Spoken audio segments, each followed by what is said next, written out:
क्या आपने कभी सोचा है कि जिस महाभारत को हम पढ़ते हैं और सुनते हैं उसे किस जगह बैठकर लिखा गया होगा? ये जगह है उत्तराखंड के चमोली जिले के उस गांव में जिसे भारत का आखिरी गांव कहा जाता है।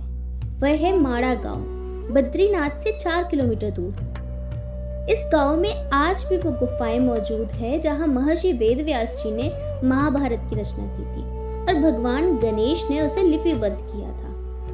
आप माड़ा गांव में जैसे ही प्रवेश करेंगे आपको वहां पर व्यास गुफा दिखेगी। कहते हैं इसी गुफा के भीतर व्यास जी ने वेदों का वर्गीकरण किया और महाभारत की कथा सुनाई। और ठीक इसी के पास है गणेश गुफा।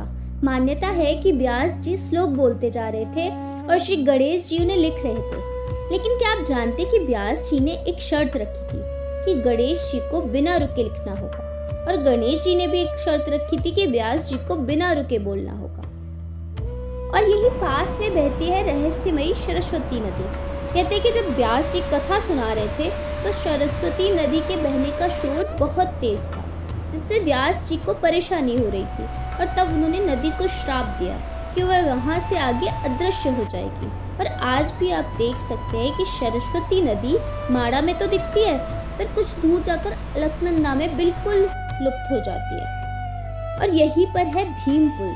जब पांडव स्वर्ग जा रहे थे और सरस्वती नदी को पार नहीं कर पा रहे थे, तब भीम ने एक विशाल चट्टान उठाकर नदी के ऊपर रखी थी, जो आज भी वहाँ एक पुल के रूप में मौजूद है। तो माड़ा गांव सिर्फ एक टूरिस्ट प्लेस नहीं है, ये ज्ञान और तपस्या की भूमि है।